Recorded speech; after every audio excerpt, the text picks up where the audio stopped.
episode 10 of the Third and 10 podcast. It's live. What's going on, boys and girls? I'm Nate. Here to my right, a man who has accomplished so much, especially this past weekend. He is a college graduate himself, and he is my co-host, as always, and my best friend, Brian Germinaro. Brian, congratulations, my dog. Thank you, buddy. Thank you. Appreciate the intro. Very, very, very touching. Very touching. Very emotional week, very emotional weekend. But, happy it all happened. Happy that, it's over now. Never, they can't take away the great memories, great friends, great everything I had there. So truly, truly, happy and can never thank Sienna enough for what they did, but glad to move on to the next chapter. See what life has in store for me now that my school days are over. Definitely. I'm excited to see what you accomplish next, man, not only on this podcast, but also, in your other priorities and whatnot. So, like I said, I'm excited to see you succeed, man. You deserve all the success coming your way. Thank you, brother. Thank you. I'm proud of Appreciate you, it. man. Mm-hmm. Yes, sir. Well, guys, it's this past weekend we wanted to talk about how do I say this? We were looking forward to some big news coming out of the Giants. We'll get to that in just a second, but in terms of today's topics, we'll talk about the Giants and their rookies with the rookie minicamp starting this past weekend. We'll talk about Daniel Jones. He has recently made headlines, but not his fault, but because of a certain sports company. And then we'll go from there. Shout out to the Knicks, the Rangers, and the Mets. We'll get to them in our fourth down segment if we decide to go for it on fourth down, which we probably will, right, Brian? Let's be honest. Probably, yeah.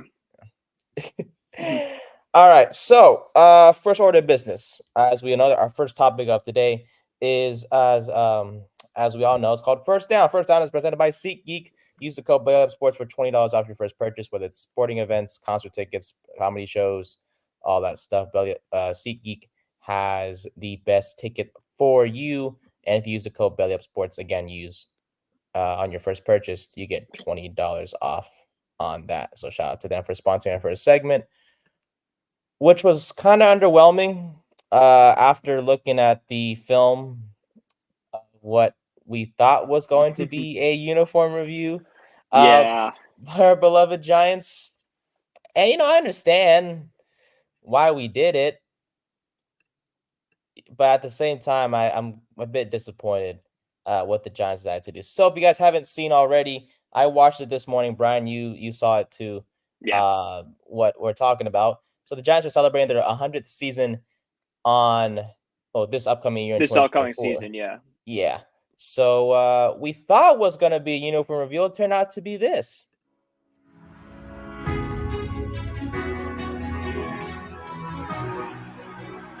1925 New York Football Giants. And now for the game of the week, we take you to the Polo Grounds, New York. The New York Giants are champions, 10 strong, first up the middle. Mel High, football's greatest center. Frank Gifford is player of the year. Elvis Gully cruising. Welcome to Giant Stadium. Montana took a shot. The Super Bowl champion of the Giants. Otis Anderson throw the uppercut. Kyrie makes the catch. Touchdown Giants. Was he inbounds? Yes. Manningham on the sideline. Giants have won Super Bowl 46. The rest of your life, man, nobody can ever tell you that you couldn't do it because you did. Believe, believe, believe. You show me you can't hit, you don't belong here, then let's go to work. Well, they're celebrating in the aisles at MetLife Stadium.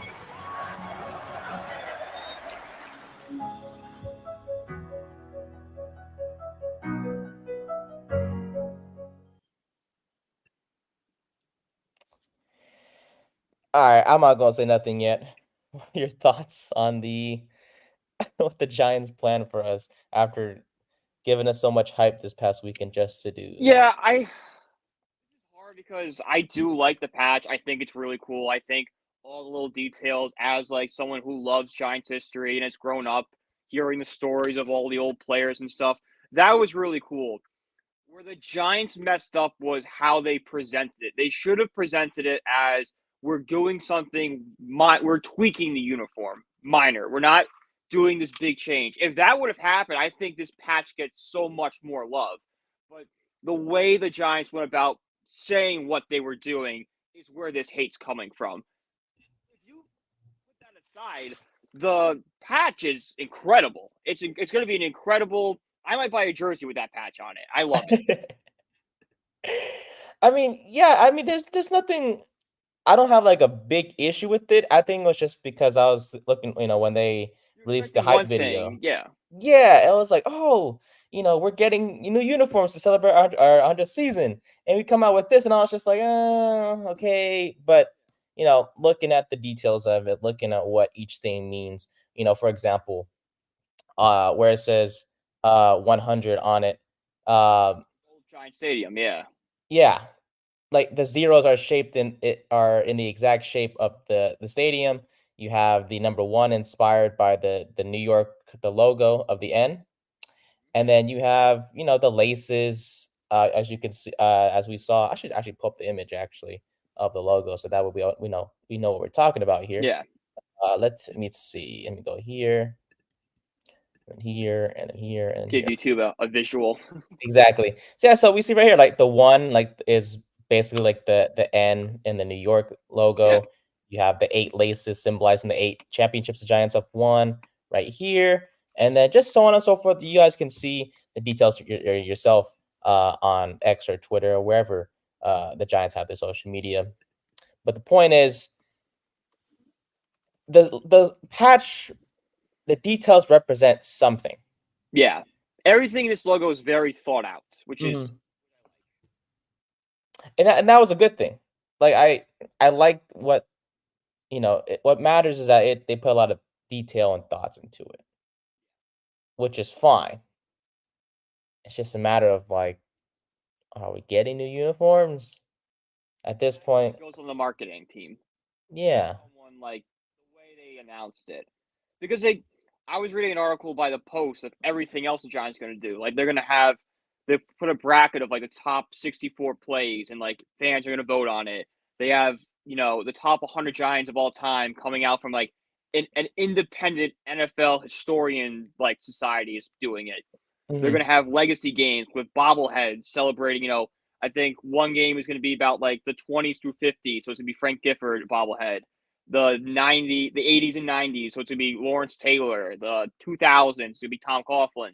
Like, the Giants, they're going to the Polo Grounds. They're going to do an event there. Like, they're doing so much. I think people are just losing it because of they're expecting a jersey. Yeah, that I would say I was one of those people, but after looking back at it again, I understand, like, okay, this isn't that too bad of an idea.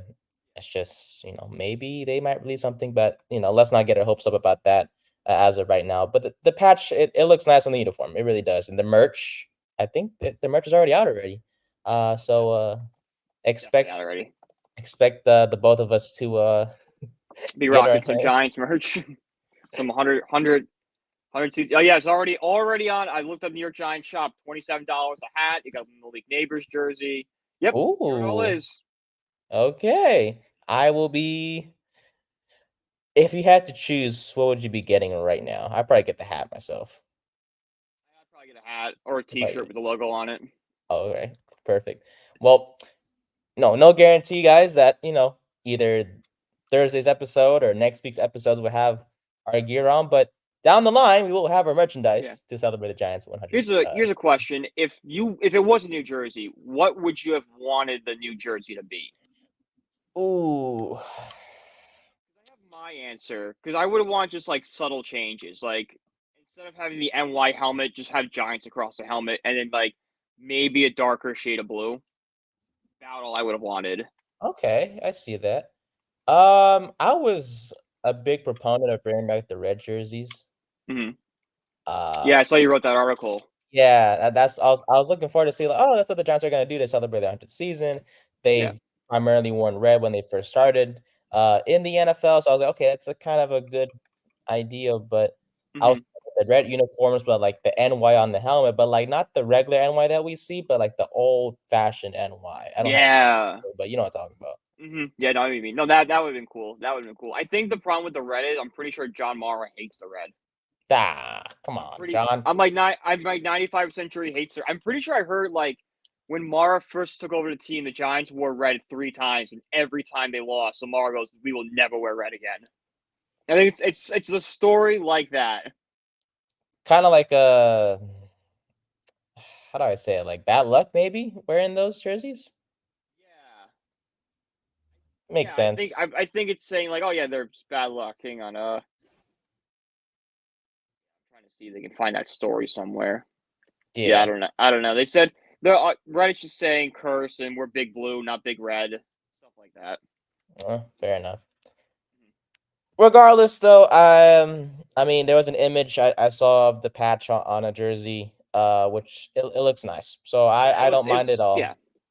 I'm gonna get merchandise, just a matter of what we're gonna get. And yeah, it's the 100th year for the Giants. I mean, regardless, we're proud to be Giants fans, and we're glad that they've lasted this long in the NFL. 100 years is quite a long time. Only 300 teams have done it. Yeah. So we're one of them. Company. We're one of them, and that's something to be proud of. And yeah, shout out to the Giants for putting a lot of detail into that patch, and I'm looking forward to see that on the jerseys of the players as well as the merchandise we will and many other Giants fans will buy. Do you know the 4 teams that are 100 years old? Packers? Packers are 1. They're the oldest. Chiefs? Chiefs came out in like the 60s with the AFL. Damn. Packers. Wow. You can tell I'm not cheating either because I'm drawing a blank. Patriots? There's one. No, not Patriots. They were an AFL team as well. Damn.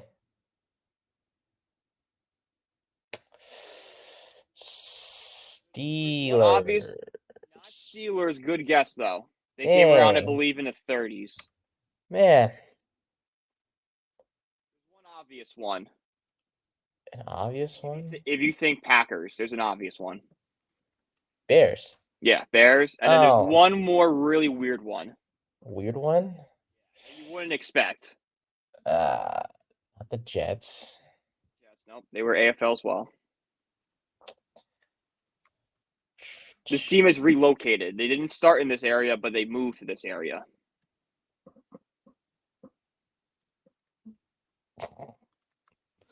Trying to think. NFC, West, East. In the right spot.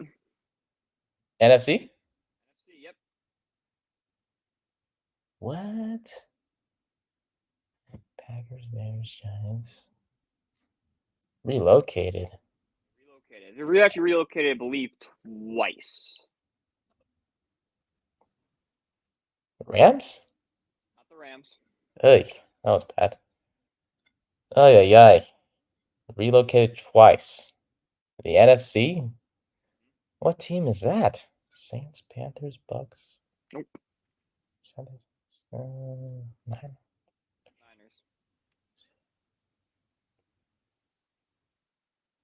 Oh, yeah. What the heck am I thinking?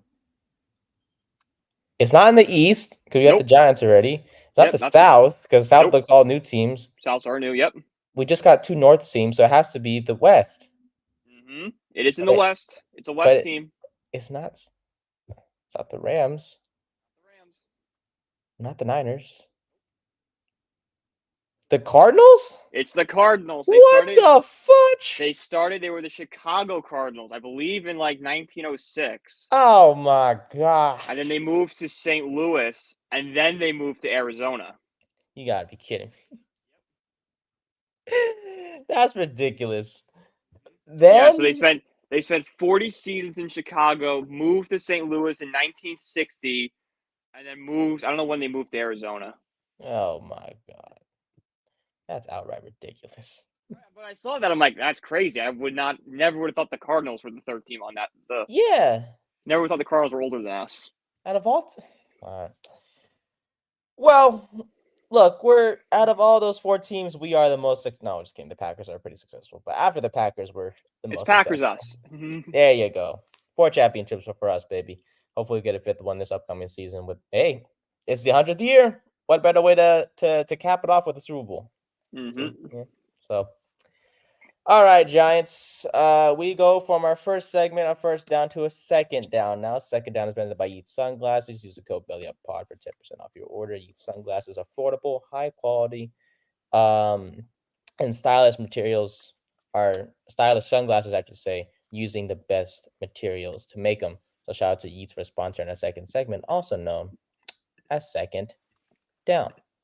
So, rookie minicamp started on Friday. It's a 2-day event. So these rookies aren't really thrown everything, but they are throwing a good amount of information, playbook and stuff like that. And well, the Giants drafted 6 guys. We know about the obvious, like Malik Nabers and Tyler Nubin, guys that are kind of like, oh, maybe they'll do something this year, like a Tyrone Tracy Jr. or a Darius Muasu. Shout out to our Giants linebacker video, over 2,200 views. Let's go. Let's go, baby. Not to brag, we're just we feel very proud of ourselves because we did not expect that thing to blow up. But over 2.2 thousand views. So shout out to you guys and just the world. Keep sharing it. Keep sharing with your friends. Let's go. Let's build this thing. You like what we're saying? Just go. Let's do this. Exactly. But yeah, look, our rookies. Brian, let's we'll go through each one because with rookie minicamp started on Friday, there are questions and topics surrounding each one. So let's dive into it. Malik Nabers signed his rookie contract on Friday before he took the field. 4 years, $29.2 million contract. The first thing he did was actually buy his mom a house. So very love that move. Love seeing guys finally get paid and give a little back to people that helped them along the way. It was very heartwarming. Yeah, exactly. Especially on Mother's Day. Exactly. And when it came to his play on the field, he was actually told by the receivers coach, Mike Groh, that he would not be participating in everything on Friday's practice, which he was a bit disappointed, which kind of goes to show how competitive, how excited he is to be on the field. He's a mature guy. He talked about how football saved his life during his press conference. The question is, though, I'm glad that football did save his life, but will he save the Giants, Brian? I think he could definitely save this offense and this receiving core. I think he can be a really, really big impact guy on this team. Like, I think people need to go into this season with separate expectations of him. Don't expect him to be 1,000-yard receiver. Don't expect him to break Odell's, the franchise record. Don't expect him to do what Puka Nacua did. There's a lot of questions at quarterback for the Giants. So chalk up any struggles Nabers has this year as inconsistent quarterback play. But once Nabers gets a quarterback, develops chemistry, you're going to see him soar to top 5 potential wide receiver in this league level and just completely be the Giants' #1 receiver, the likes we have not seen since Odell Beckham Jr. and Victor Cruz. Odell had Eli, and Eli knew how to get the ball to his guy. And that was for Eli, stopped, right before the regression started. Because Beckham's rookie year was 2014, I want to say. That's correct. Yeah, so that's right. That's before McAdoo was even. McAdoo's not even in the organization yet. McAdoo came in 15. So, they found a way with Beckham. Exactly. And that, I kind of see this situation the same way. A quarterback is uncertain how he's going to perform.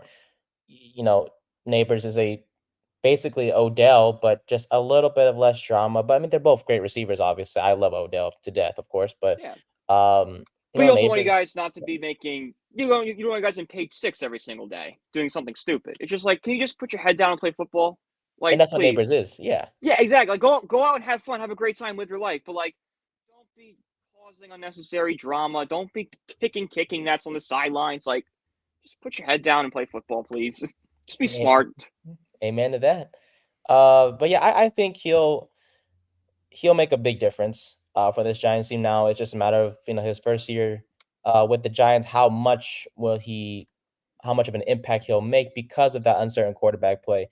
Can Jones just be smart for once and not stare down this guy all the time, but just know he actually has a guy in Nabers that he can trust? And that's if he can do that, if Jones can make the right progressions and not if Nabers is open, don't just stare at him for 10 seconds and throw the ball. find him in the right spots. He's going to be open, Neighbors. It doesn't matter who they throw at him on the defense side of the ball. He's going to get open. It's just a matter of if the quarterback can get him the ball, whether that's Daniel Jones, Drew Lock, Tom DeVito, or Nathan Rook, who they signed last week. Yeah. Just get him the ball. If they can do that, he will save the Giants, specifically their offense.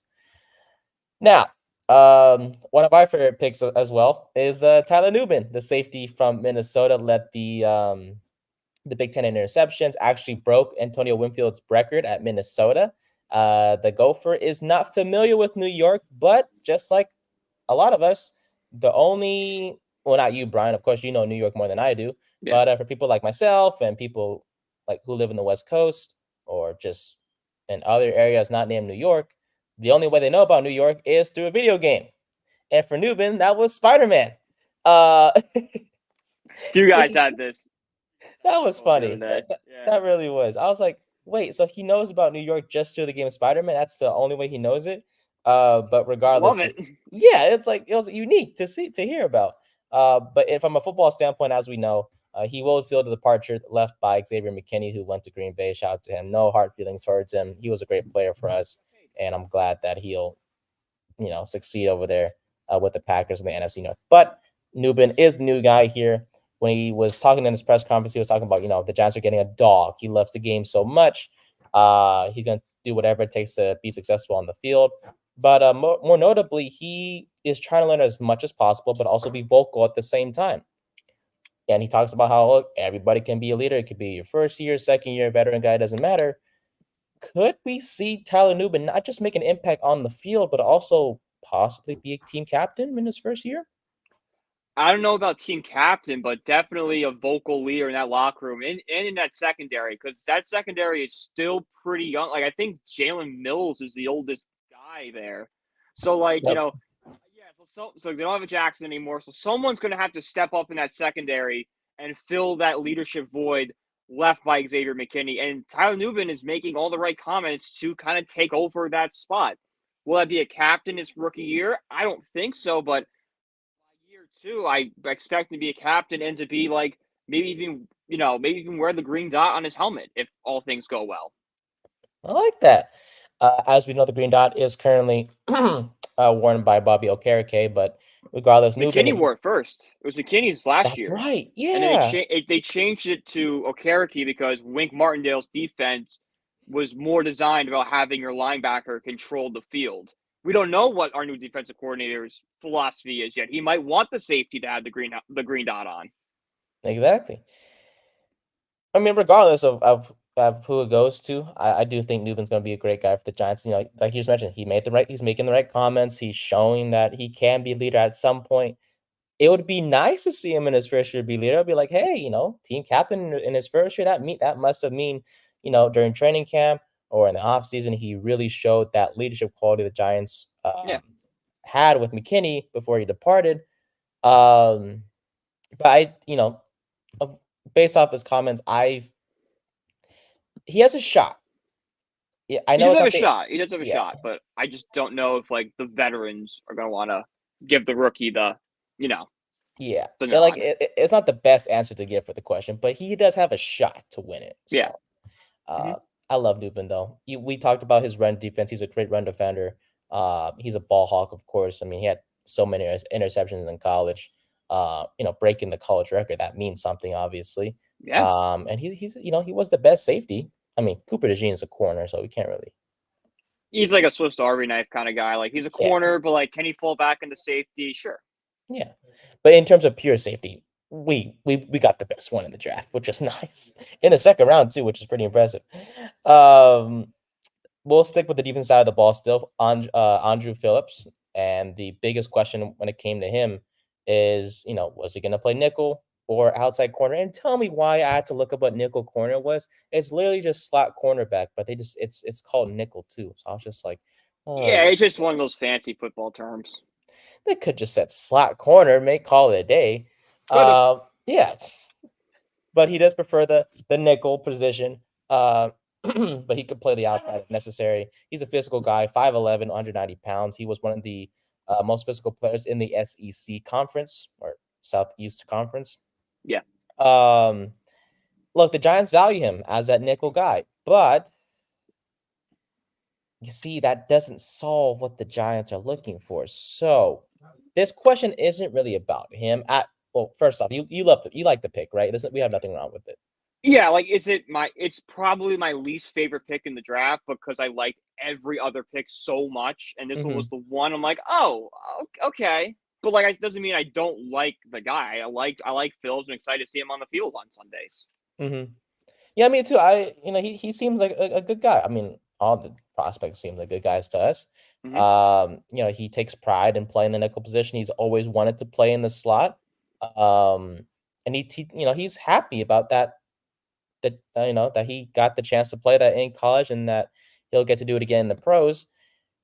But the question I have isn't mainly about him, but it's the outside corner spot because this kind of means that the Giants do trust Cordell Flott to be on the outside. He will get the first chance to do so, with all the other options, uncertain or they're injured, aka Aaron Robinson, who we still haven't seen in like 2 years. Point Yeah. is, though, do you trust Cordell Flott to play on the outside, or do you feel like the Giants might need to get a veteran before it's too late? I definitely think a veteran is needed. Like, maybe like a Dory Jackson's still out there. He'd be a great guy, I think, to bring in. He's familiar with the Giants. He knows the defense. He knows the guys on the team. He'd be, I think, a perfect guy to bring in here. But yeah, I don't think Flock can be the guy at corner. I think you truly need somebody next to Deontay Banks because I feel like Banks is going to be a locked out corner. Phillips has all the intangibles to be a really good slot guy, and I think transitioning to the NFL, you want to make it as seamless as possible, and putting Phillips at slot corner would be as seamless as possible. It's what he did in college. It's what he likes to do.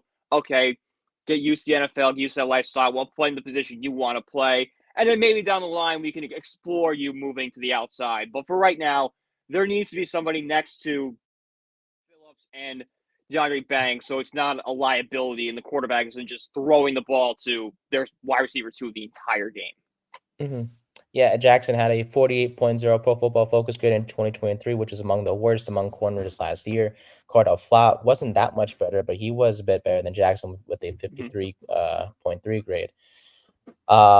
Look, it wasn't too long ago where Cordell Flott was not too bad of a corner. In 2022, when the Giants made that playoff run, he had a 70.7 Pro Football Focus coverage grade. So, which shows he can play in coverage, which is kind of why Brian Daboll, I'm sure, is like, okay, let's try him first on the outside. Other options like Nick McLeod are out there. Aaron Robinson, if he can stay healthy. Apparently, he's still working through some kinks, recovering from his injury as well. But it won't hurt to get a veteran, like you said. Just a matter of who it's going to be. Is it going to be a Dory? Is it going to be, I don't know, somebody? Doesn't even have to be a big name guy. Just bring in someone that's been in the league for a few seasons. So in case Flott struggles, you have just a solid guy running out there. Exactly. There you go. And I would want to see Phillips on the outside. But, if the Giants see him as truly just a nickel corner, then so be it. He doesn't mind playing the outside. Like he said, he loves the nickel, but he wouldn't mind playing on the outside. Yeah. No, I mean, I would like to see Phillips on the outside. That's what I thought we drafted him as. But like I said before, if he's comfortable as a slot corner and the Giants are comfortable with what they have with Flott or in a free agent, why mess with this kid's development? Don't force him to do anything he might not, know 100%. Just let him do what he wants to do. Thank God the Giants drafted Deontay Banks last year. Otherwise, Oh my God, would have yeah. been a complete mess. That probably would have changed everything. But it probably would have been a trade back and get some corners in the first round, which is exactly what would have happened. We would have traded back from Minnesota. And what's crazy is even as much as we love Banks, we don't know if he's going to be, because Adoree was the cornerback number 1 last year. Yeah. Banks was number 2. This is going to be Banks' first year as like the pure, true number 1 guy. How will he handle it? We don't know. That's kind of the uncertainty at the cornerback position. As much as not many people want to address it as much, it is a bit of more of a concern than we think. So yeah, no, that could be something that rears its ugly head fast. And I kind of hope that doesn't happen because otherwise, either. But it's just like it's kind of you have to play devil's advocate. It's like, well, this is something that could happen. That is true. let's go back to the opposite side of the ball. Theo Johnson, 6'6", 259. He's super interesting. I am very excited to see him on the field. He has a super high ceiling. He talked about in his press conference as well when he talked to the media on Saturday. He talked about how there's so much room to improve for him, but he does have the potential, like he said, to be a really special player for the Giants, which we all hope he can be, especially with, I hate to keep repeating his name, but Darren Waller, still nothing about him. Is He X, just, I just don't. I don't even consider him yeah. part of Giants anymore. Like until I hear a statement saying otherwise, that he's like at camp or in the team facilities working out or talking to Joe Shane. Nothing. Nada. Don't even expect him.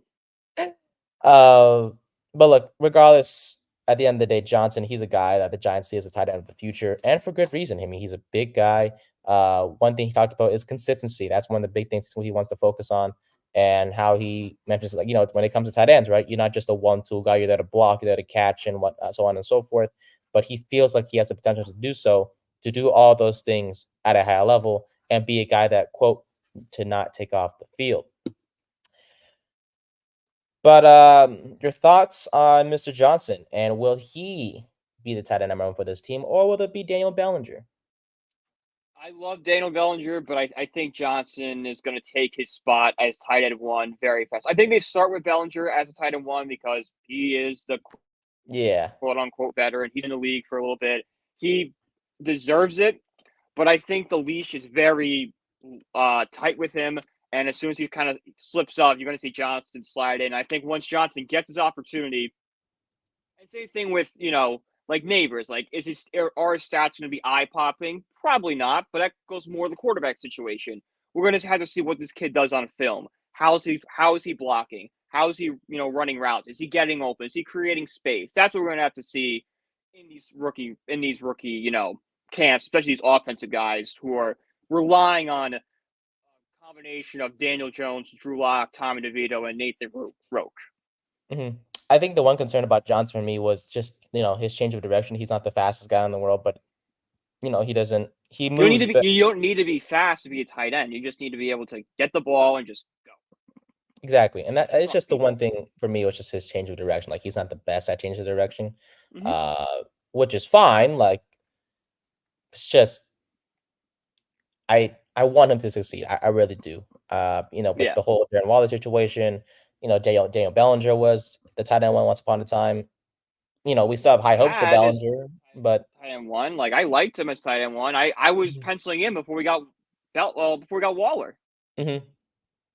And it's like, sure, the Giants made a few offseason moves this year, bringing a couple veteran tight ends and Chris Manhertz and Jack Stoll, and they still have Lawrence Cager, who's been on the roster for quite a while now. But Johnson, he's intrigued. He's 6'6", 259. Like, that's big guy. That's pretty. Yeah, I was looking at the rookie class, how they take the picture. How does a tight end supposed to tackle that? How's a safety or corner supposed to bring that down?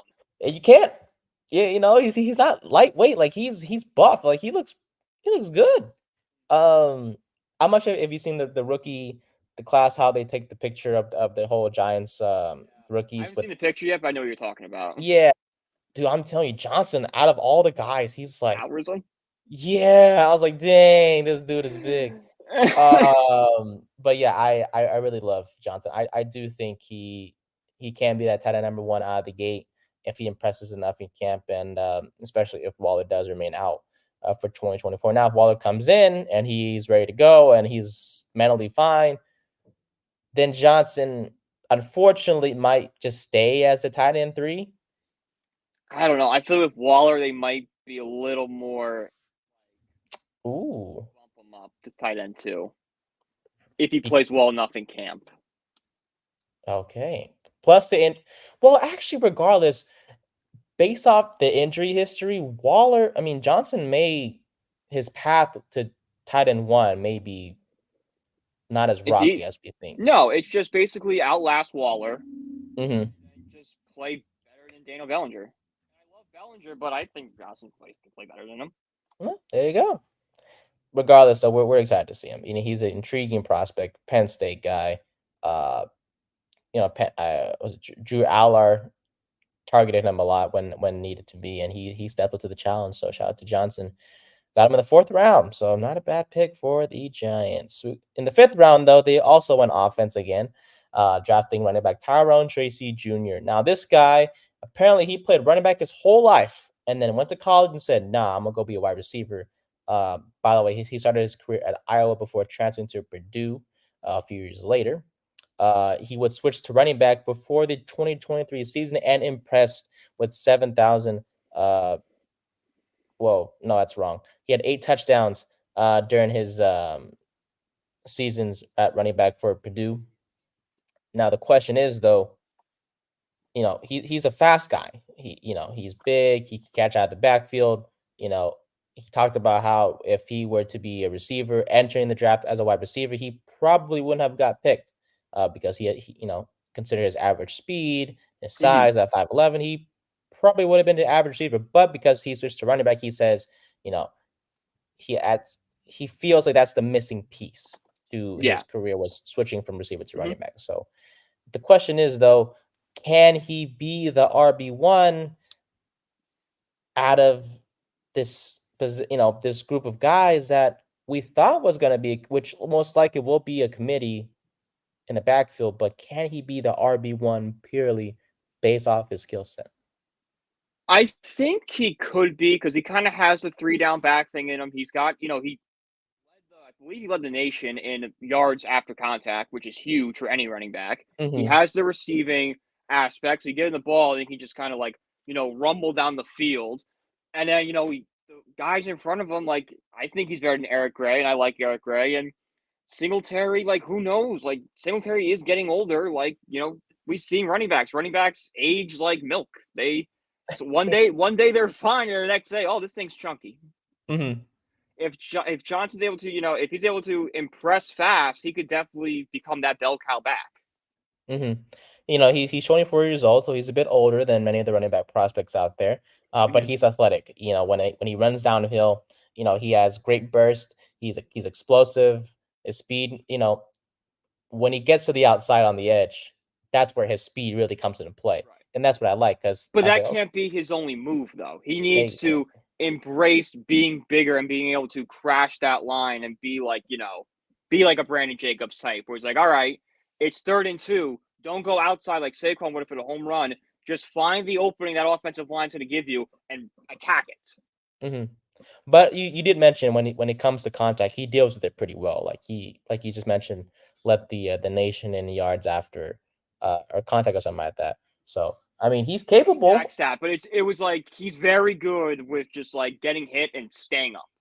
There you go. So based off of those, what we said, he can be that RB1. Now it's just a matter of can he show that in camp? Can he show it in the preseason?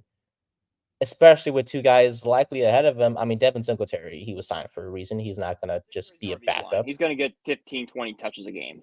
And then it's going to be Gray and, him competing for the other 2. Now it's just a matter of see how many touches Tracy will get out of the gate. Now, if he impresses enough, he will overpass Gray. It's just a matter of Gray's the competition because Gray's been there for a year. And he's the rookie. How high of a level does Tracy have to play to possibly unseat Singletary? Or is that even possible? I don't think it's possible in the preseason. I think it's going to have to be a midway point during the year. He's just leaps and bounds better. Getting average yards per carry is probably a yard or 2 higher than Singletary. His touchdowns are higher. He's able to be a receiver. You can see his receiving skills start to flash. We just need to see that, this is the guy, and Singletary can just kind of take a back seat for a little bit. Or maybe it becomes a 2-headed, a 1A, 1B type situation where both these guys just kind of get 15 touches per game. All right, figure out what to do with it. There you go. The more help whoever's at quarterback gets from their running backs, the better it'll be. Takes the pressure off of them in the passing game. So the run game will be better because of it, regardless of who's running back there. Is Singletary a good receiving back? I feel like average, right? Average. Yeah. Average. Okay. So that's kind of where Tracy kind of has an advantage over Singletary, but You could also do Singletary as like the 1 and 2 down back, and then on third down you bring in Tracy as that receiver, become that receiving running back type guy. That is a better idea. The wide back, if you will. Yeah. Oh, like Debo was a few years ago. yeah. I don't like that guy. I don't either. So I hope Tracy's nothing like him, but I think the Giants almost like they were talks about. I mean, it never like really was a big deal, but I saw something like, oh, the Giants try to get Debo Samuel. It's like, oh, why? For what? It's not gonna do anything. Debo turned me off when after his rookie year he immediately wanted a new contract. He had one good year and said, okay. Exactly. Like, bro, I get it. Like, you played multiple positions. You were like the heart and soul of Niners team. But you also are a rookie. You know your kind of place in this league. And once they got McCaffrey, his role really was like he had that one good game against Philly last year, and then kind of called. Everyone has one good game. Yeah, unless you're Daniel Jones. Kadarius Toney had a great game against Dallas where he threw a punch. Great half. Oh yeah, and then he called it the day after that punch, and then played the. Then he was ejected. Yeah, and then the next week out he played the Saints. It was the Rams the next week. Yeah. He played the opening drive and left with an ankle injury. And Jones threw 4 interceptions because he was concussed. We'll get to him in a bit 12 too. Rams. I was there. Oh, I was there for that game. That was a brutal one. That's terrible. Mm-hmm. Okay. Last rookie on the draft class is Darius Masao. The Giants are excited about this guy. He has great energy. He produced a lot during his time in college. He actually is familiar with the special teams coach on the Giants and Michael Gabriel from the days at Iowa or Hawaii. What the heck? Hawaii. Moas talked about an alter ego when he steps in the field. Like, he's a different guy off the field, which is fine. But an alter ego comes up when he's on the field, which is like cool, weird, but like not like crazy weird. Like, it's kind of cool that he has this alter ego type of thing. He started on special teams when he played at a Hawaii, and this is being a West Coast guy like I am from his days at UCLA. This is going to be his first time on the East Coast, playing permanently for the Giants, and he's looking forward to a white Christmas. He was actually wearing a beanie at 60-degree weather when he was at his press conference, which was kind of weird. He's cold. Yeah, but like 60 he's degrees, like, what's that dog? Come on, like I could deal with 60 degrees. You can't. I'm just saying. I love Darius. I really 60 degrees. I'm in shorts and a t-shirt going to the beach. Yeah, like you. Obviously, you can handle it. I feel like I could handle it. Currently on the depth chart, Muasu is behind Michael McFadden on the linebacker depth chart. I feel like we know the answer to this one, and it's we don't really see him challenging for a spot. But it's more like, do we trust him to start if called upon, based off what we've known about Muasu? Definitely the special teamers. I think he could be a special teamer day one, especially if he has a connection with the Giants special teams coach. Yeah. I feel confident in his run stopping ability to step up and be a linebacker too. I don't feel confident if it's more of like a passing coverage situation. So if the Giants may want to bring in a linebacker 4 that's specializes more in coverage plays, and then God forbid Okereke or McFadden go down, you just kind of revolving door of those two. That's something I could get down with. Yeah. Muasu 6'1", 230. He's a linebacker that, a lot of defensive coaches would love to have on their team. What stands out about Muasu, he has an 81.7 Pro Football Focus grade in 2023, a big improvement from the year before where he had 61.8. His coverage grade was phenomenal, 85.7 for UCLA last year, one of the best in the nation. You talked about his run defense. That was a solid grade as well. And overall, he's just a guy that, honestly, the Giants are glad to have. I mean, yeah, he'll be special teams to start, but if called upon, I do feel like he can, he'll hold his own. He's a great tackler. He's a physical guy. He loves to make, he's great at making tackles per se. Not that he loves to make tackles, because who wouldn't love to tackle? Yeah, who doesn't love tackling people? Yeah, it's especially fun. Especially if it's your alter ego out there. Yeah, like he probably could have worded it better, because I feel like every player is different on the field than they are off the field. Mm-hmm. Yeah. You just scream at Julian Edelman on the sidelines, and I feel like today they're at least good friends. You have the roast, so Yeah. Oh, did you watch the roast, by the way? I've watched clips. They're hilarious. Ah. They're hilarious. I got to sit down and watch the whole thing. 3 hours long, but I'm telling you, it's 3 hours worth of time as based off you've seen on the clips. Yeah, It's no, I've enjoyed it. I've enjoyed the clips. I also love watching Bill Belichick take a shot. That was amazing. with Robert Kraft. Robert Kraft, him and That Kraft was took a good. shot together. That was incredible. Of all the things I've never thought I would see in my life is Bill Belichick doing a shot at a comedy roast. I like how they just grabbed, his former teammates. Randy Moss was there. I liked when he was on there. But I won't spoil it too much.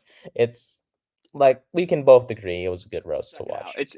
It's a good time. You'll have a good 3 hours with it. Even if Oh, worst case scenario, bring a couple buddies over, crack some beers, turn it on. You'll be laughing all night. you'll have plenty of time to do that. I tell you that much. You graduated now. I definitely will. All right, we go to our last segment of the day, also known as Third Down. Third Down, presented by Righteous Felon Jerky. Use the code BELLYUP for 50% off your order. Shout out to them for sponsoring our Third Down segment. By the way, a great snack to have in your pantry.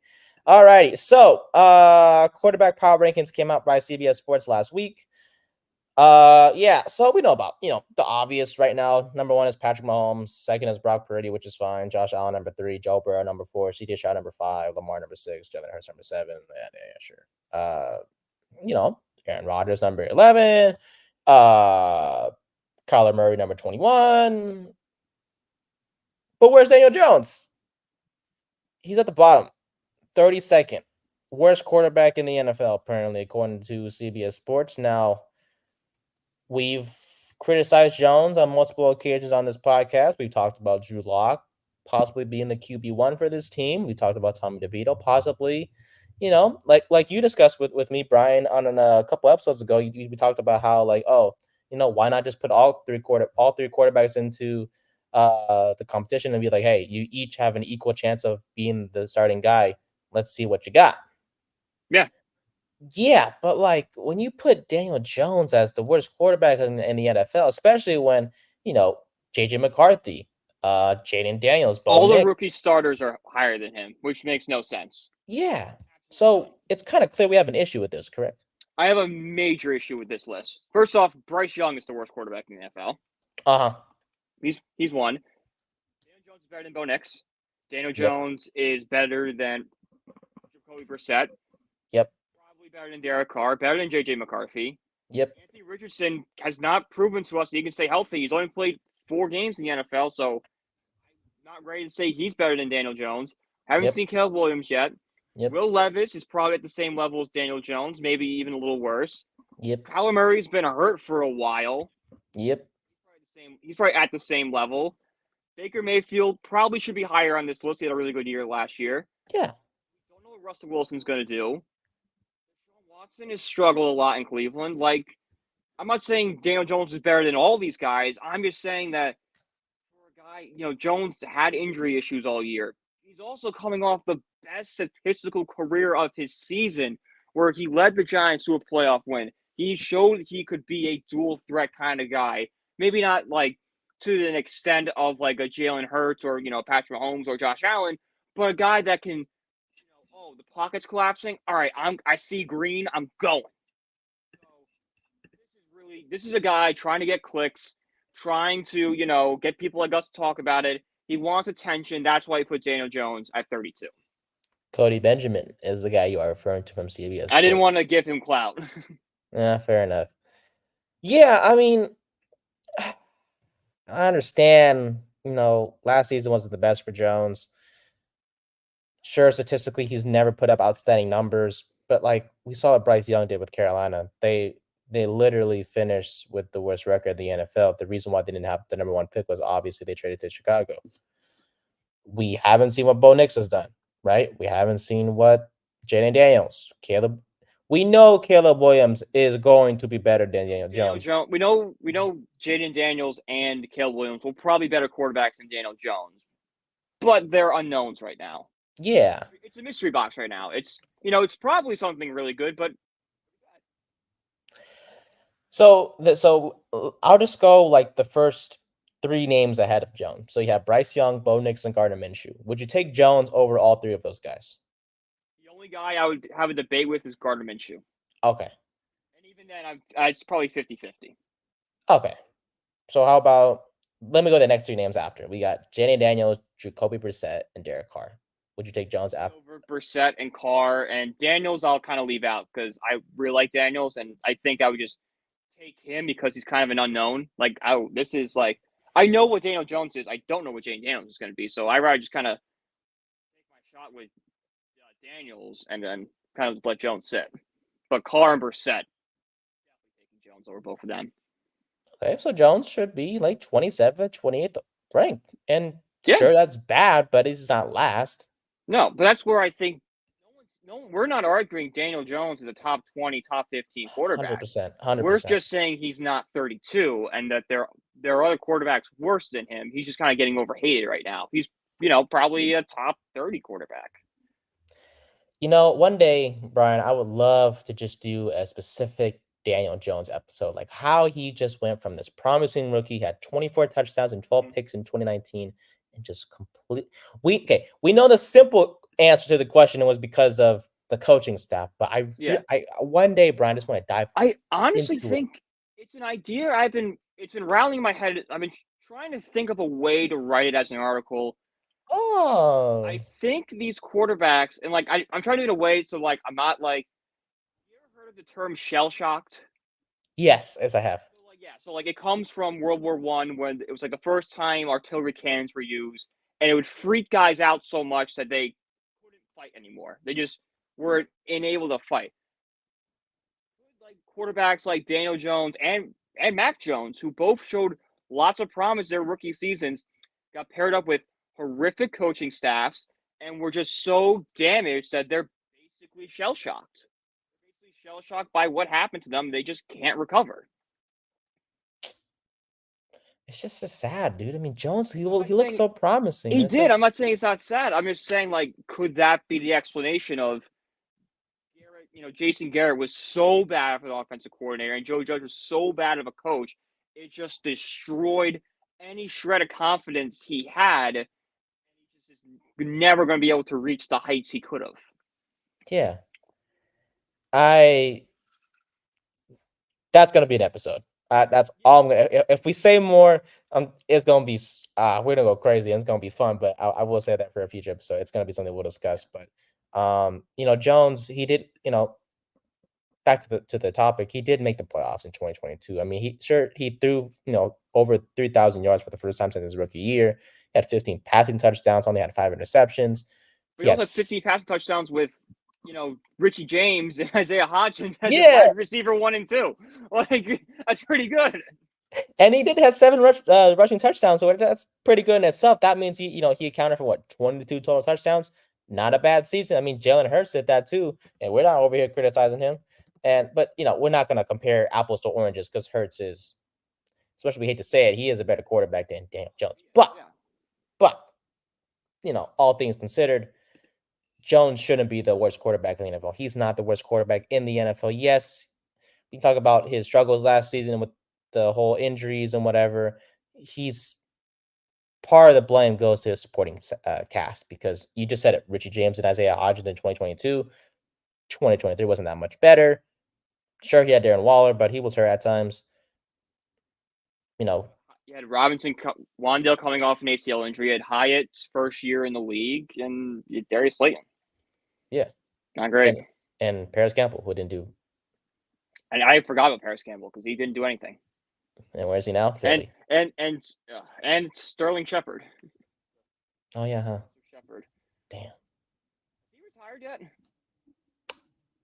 Believe so. I was going to say, I'm like, I think I didn't see him retire. I'm not gonna play in the NFL anymore, but I'm on Wikipedia. Yeah, it doesn't say anything about him retiring. It just says he's a free agent. Well, he's playing golf. Free agent. He's playing golf. I saw that with Saquon. Which, why can I not hate the guy? He's just there. Like well, yeah, but like. He's always there, like with the Giants, and it's just like, bro, like he's cool with them. It's like, how can we hate him? It's like, well, you can, but oh god. I mean, like, yeah, I don't hate Shepard for doing it. It's just him playing with his friend. We should have gone to the Eagles. Please tell me we're doing an episode on Thursday. We are, right? I cannot wait to see when we play Philly. I want to go to that game. Yeah, I want to see the Giants fans boo the heck out of Saquon, even though I still like him, and just see him like get like 10 carries for like -5 yards, just like he did with this. Because okay, I'm just playing. But the point is, schedule release comes out on Thursday. Wednesday. So we'll break it down Thursday.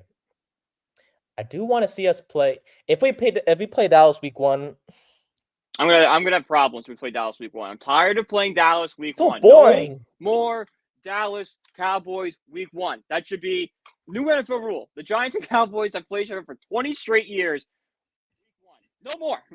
I'm done. Like give us the Commanders. Give us the Commanders. Alrighty. Yeah, they gave us Tennessee 2 years ago. I don't know. Give us, well, not the Chiefs, obviously. The Chiefs play the Ravens. We'll break it all down on the fourth down segment. Chiefs Ravens. Gonna look good. Yeah.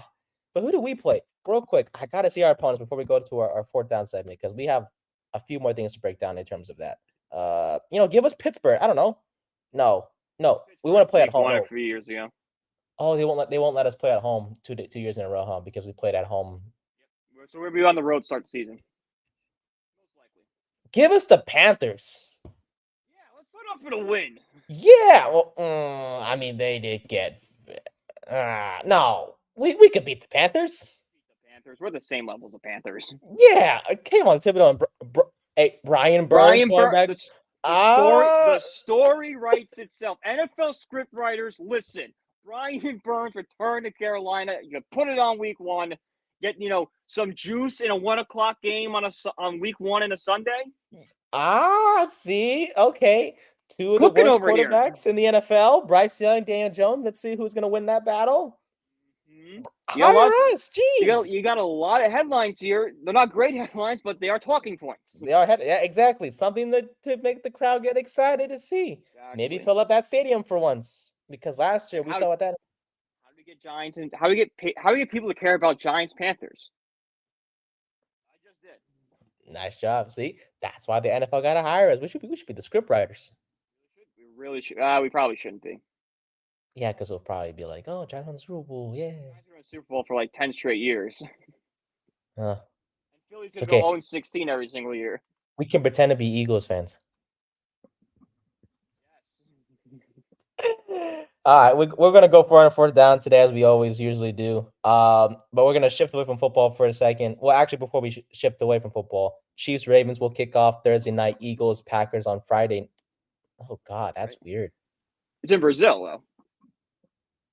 Yeah, but did you hear they're gonna ban the color green from there? The Eagles can't wear that. No, yeah, it's in that stadium you cannot wear green. So they put the 2 teams that wear green in that stadium. Yeah, good job, NFL. They didn't think this one through. Yeah, so it's like, what are they gonna wear? Eagles, probably the black uniforms, right? The Eagles wear the black, but I don't know what the Packers are gonna wear. Probably the whites. They have green on them, don't they? True. Yeah, but they don't got a choice. What are they gonna do? Make some alternate uniforms? Remember that those weird uniforms they wore, the bumblebee ones, the yellow and black ones? Those were the Steelers. Oh, nah, there was you're thinking of the yellow and blue ones. Yeah, they could wear those. No, because I'll interfere with the black. Back to 1920 real quick. Yeah, just for Brazil. Why are we having games in Brazil, man? I mean, I understand the atmosphere over there is cool. The women, I'm sure, are nice over there too. But it's like Brazil, really, on a Friday night. Like, we have the game. We have Chiefs and Ravens the day before. We're fine. Like, we don't need Philly and. Okay, good job, NFL.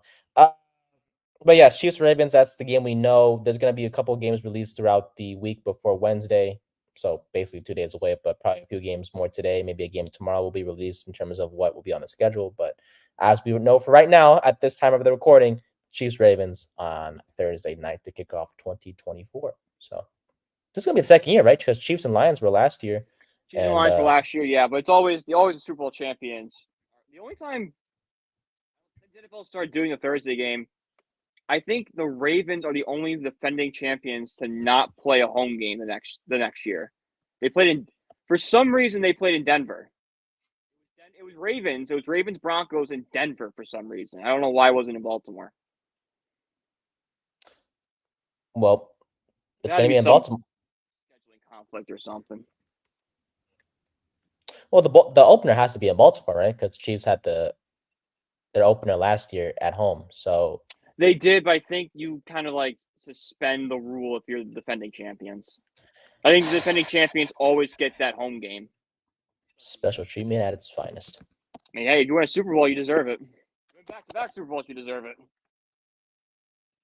Damn, you got a good point.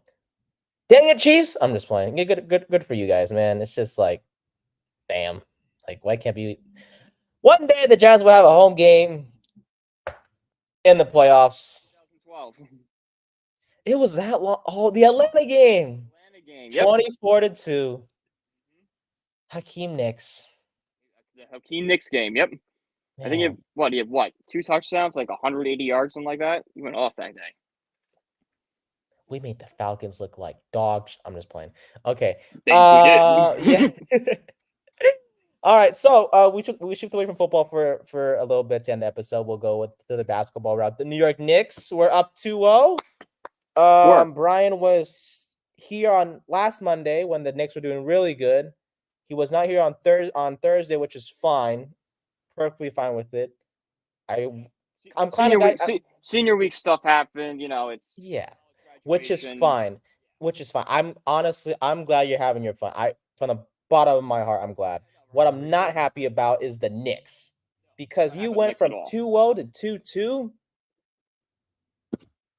You're the Knicks guy. What's going on? I mean, we saw these cracks start to happen in game 1 and game 2. Like, I went in this series going, the Knicks should pretty easily handle this series. We should probably have a blowout in game 1 and just kind of bury these guys. It's going to go 5 games. And then game 1 happened, and the Pacers hung in there. Like, they were really, really hanging in there. And the same, Knicks kind of escaped in game 1. Similar situation happened in game 2. So, the Knicks were up 2-0, but they really could have been down 2-0. And then they just went into Indiana and just got blown out. I think Thibodeau is not using his bench at all. I think these guys are starting to get gassed, and I think injuries are finally catching up with these guys. OG's out. Brunson's in with an injury. Randall's out. It's basically Josh Hart's the only real healthy guy out there, and DiVincenzo. What's sad is this can't be the end of the Knicks. Like, they've made it so far, and it's but it's one of those things. Like, I've watched this series, and unless the Knicks get healthy, even if they are able to pull out this win and against the Pacers, I just don't know how they could go up against Boston in the Eastern Conference Finals. Man, and Brunson doesn't look right at all. No, Brunson's dealing with an injury. He's playing hurt. I respect the guy for playing hurt, but his foot's bothering him. You can just tell when he's out there. How do you get hurt? No, he got hurt. Oh, when in the Pacers game, and he missed all. Oh, was it the second quarter? He missed all the second quarter. Mm-hmm. Damn.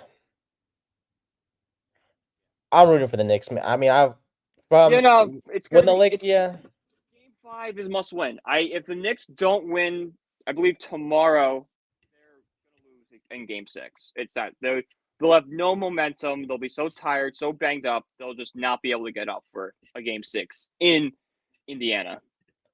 Yeah, Game 3 was 111-106. Pacers won by 5, but the Pacers went up to a 34-14 lead to start the first quarter in Game 4. They never looked back. Pacers won 121-89. For the first time all playoffs, Josh Hart, Jalen Brunson, Donnie DiVincenzo all played under 40 minutes for the first time in these playoffs gathers. So, Alec Burks at least put up 20 points. Yeah, he looked decent. I think the Knicks this offseason really have to look at depth. Mm-hmm. We can't be – and I know Thibs has done his entire career. He's always kind of played the starters too long. But I always look at those – before the Warriors got Kevin Durant, those teams, sure, they were led by Steph Curry, Klay Thompson, Draymond Green. Great players. But they won those they won that championship in 2015 and got within a game of 2016 because their points off the bench were so good. They could sit Curry for 10 minutes a night and not have to worry about falling into this huge deficit because the bench guys were able to at least keep up with the other team's starters. I don't know why more teams don't copy that strategy. It worked. Yeah, I love Thibodeau and his. I love the fact he's playing his guys a lot, but like, And Thibodeau is a big reason why the Knicks are good now. It's just we have to call into question some coaching decisions. Why are 4 of your 5 starters playing over 40 minutes a night? And the one guy who didn't play 36. what comes with the good also comes with the bad, and yeah, go Knicks. Hopefully on by Thursday, because game 5 is tomorrow. That means game 6 will be Thursday. Okay, so hopefully by Thursday they're up 3 games to 2. Yeah. Hopefully. If not, we're having a funeral on Thursday. We're having a funeral. all black. All black. Oh yeah, we're all black. Yeah, I'll do it. And we'll save this one team for last because I have a video. We gotta play it, but we'll shift to the Rangers now. I'm gonna say it, man. I'm for a guy that hasn't watched hockey much all of his life, growing up pretty much watching Sidney Crosby. Whenever this guy right here watched hockey, it's always Sidney Crosby. But the New York Rangers, they're making a case. Yeah, sure, call me a bandwagon. The Rangers are scary.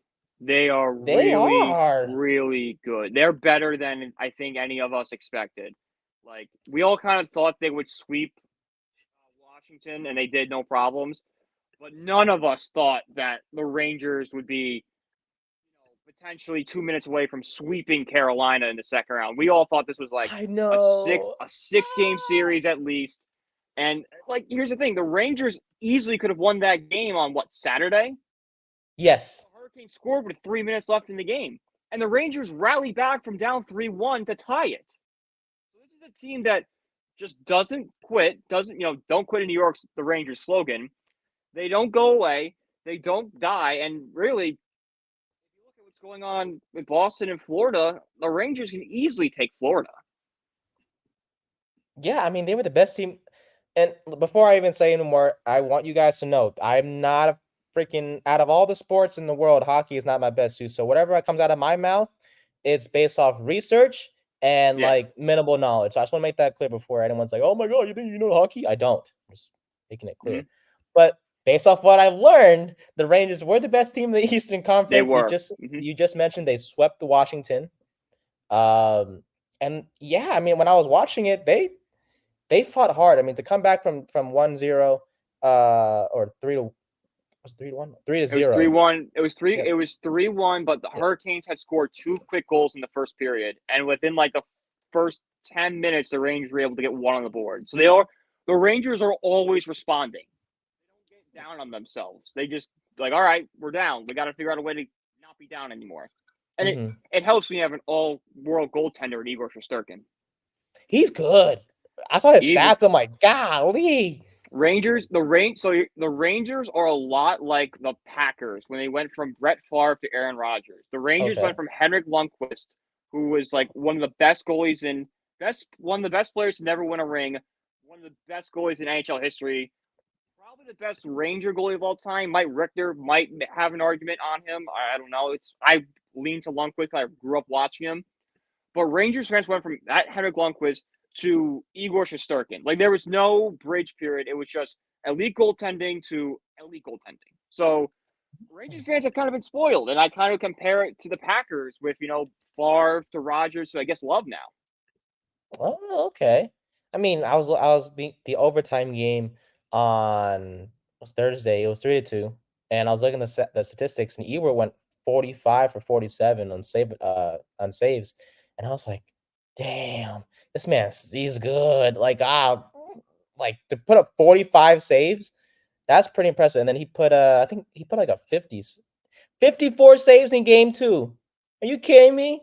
Like, and think about what he's doing. He is putting his body in front of a rubber frozen puck going 100 miles an hour at his face. And he's doing that 54 successful times, or 40 or 30.